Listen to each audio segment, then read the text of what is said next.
Hello, everyone. I am Alderman Will Stewart, and I'm here today with Fred McNeill, Chief Engineer of the Environmental Protection Division at the Department of Public Works. Today, we're talking about a pretty big combined sewer overflow project set to begin construction in just a few days here on the east side. Welcome, Fred. Well, thank you very much, Alderman Stewart. It's a pleasure to be here. The project you're speaking of is the Christian Brook Sewer Separation Project, and that is actually going to be two contracts. So the first one, as you accurately noted, is scheduled to start. Actually, they're out there doing pre-work now, but they're scheduled to start excavation on Monday, May 16th. And this is a very large-scale project, Will. It's actually a 3-year project. Wow. We're going to be putting pipe in the ground for the first 2 years. At the completion of that, we will rebuild all of the roads and sidewalks and curbing. And then we'll come back in year 3 and do a final pavement over this whole area to restore it to what we hope will be better condition than it is today. So let me give you a little background on why we're doing the project.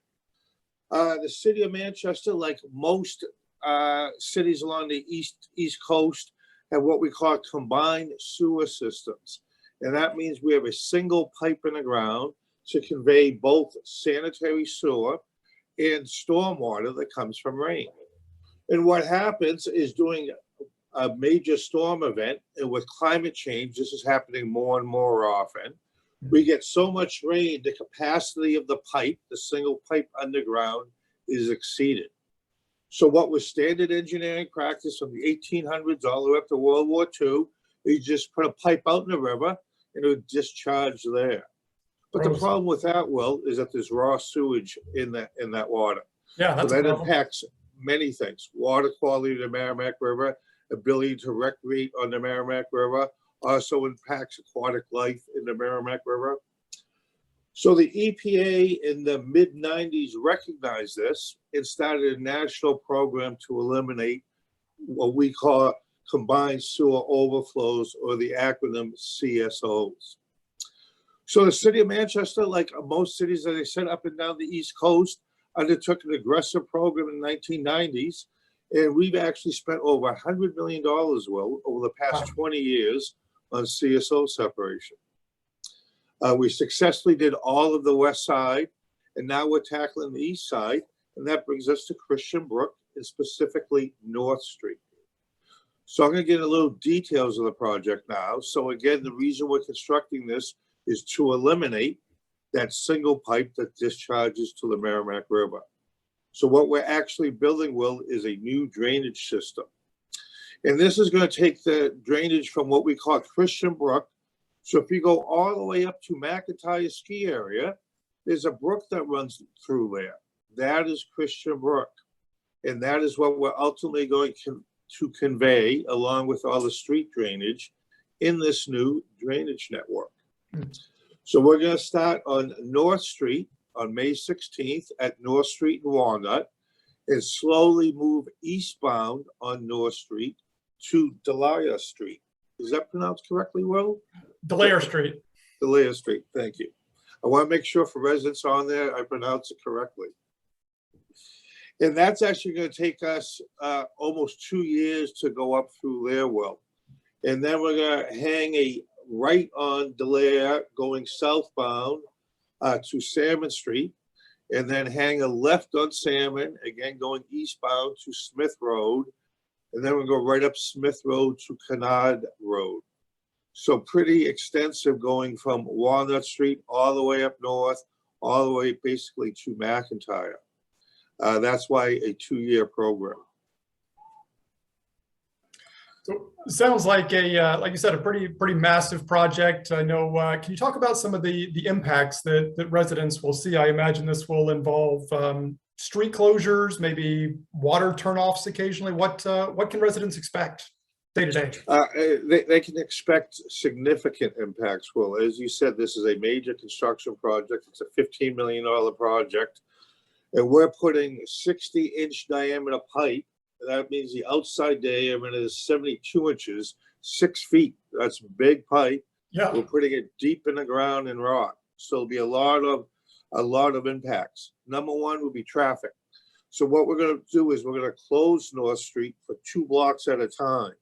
And we'll have traffic detours going around there.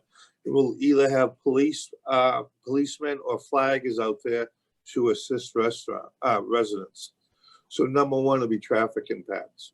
Number 2, as you mentioned about water, we're going to have to install a temporary water system because we're going into the street so deep and so such a large excavation, we're going to lose the water system in the street. So Manchester Waterworks will be sending up a temporary water system, again, 2 blocks at a time. And hopefully the residents won't feel any impacts from that. Instead of taking the water from a pipe in the street, we'll be taking the same water from a clean pipe that's going to be on the ground. Okay. And we'll hopscotch up 2 blocks at a time with that. One significant impact, Will, is we're going to be doing a lot of blasting. And when I say blasting, as everyone knows, we are called the Granite State, and there's a reason for that. Right. So whenever we excavate, we run into rock, subsurface rock. We call it ledge. And the way to remove that is either to blast it or hammer it. And we'll be doing mainly blasting with that. Is that And safe, so again, Fred? pardon me?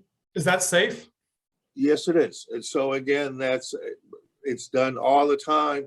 And you know what's beautiful? If you go by 93 and like the new section down through Wyndham, you'll see that they blasted all the ledge out of there 60 feet to construct that highway. So it's common practice in New Hampshire. And there are several safeguards, Alderman Stewart. The Manchester Fire Department has their own permitting with that. All the blasting stuff to be licensed from the state. And to ensure that there's no problems, we'll be doing a pre-blast survey. So we'll go past every house within a certain distance to our blasting, and we'll be videotaping everything outside. Also, with the residents' consent, we will go inside and videotape everything. So that way, if there's any cracks in the wall that may appear or any problems, we'll have a pre and post situation.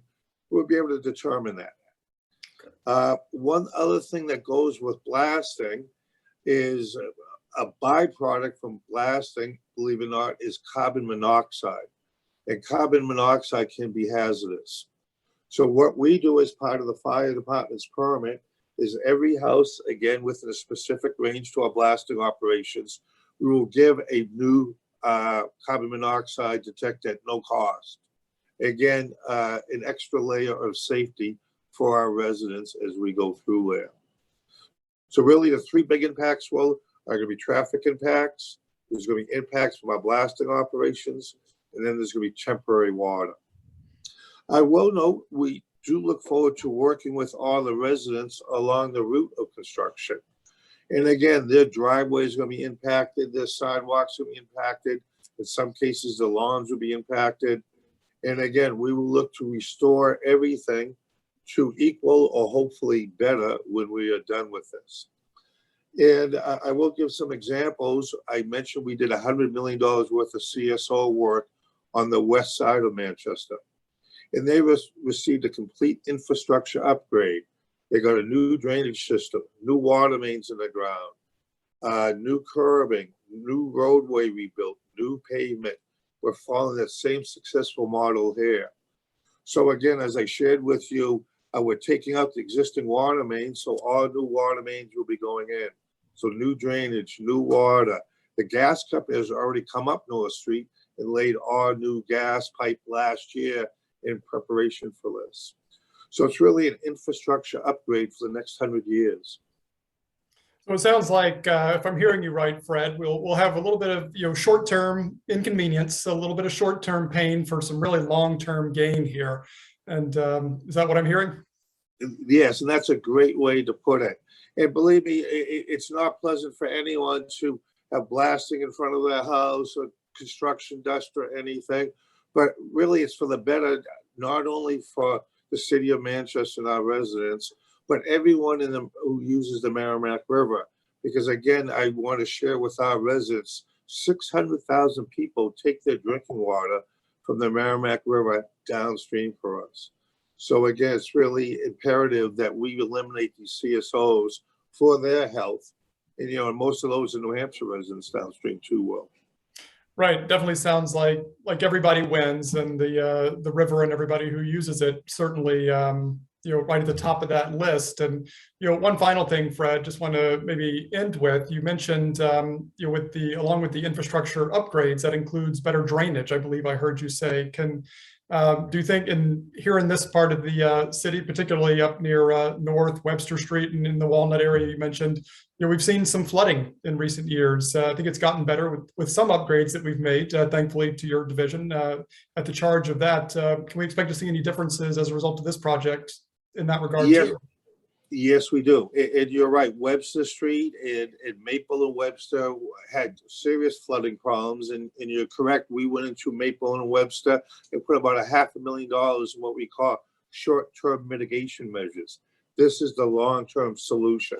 And so, yes, we expect to see much more minimized, not only street flooding, but basement flooding also with that. And then, well, I do want to say this is a great first step to touch out to the residents and your constituents, but we will be doing a larger public service campaign.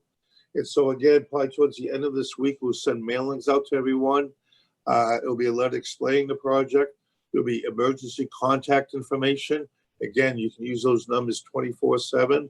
And there'll also be a map showing the contractor's schedule so they'll know where impacts are. And we'll do periodic updates like that to all the residents throughout the life of the construction project. Well, it's very much appreciated. As you said, this is going to be as far as projects go, it goes beyond one season here. So having those periodic updates, I think, will be great. And again, it won't be fun and pleasant for those of us who live in this part of the neighborhood, but certainly we'll see some benefits from years and years to come. So Fred, I want to thank you, your division, the entire DPW for overseeing this project and really working to make the neighborhood and the city and our environment that we all use a little bit better. Well, thank you very much, Alderman Stewart. We look forward to working with you and your residents as we construct this project over the next few years. Excellent. Well, thank you, Fred. Thank you.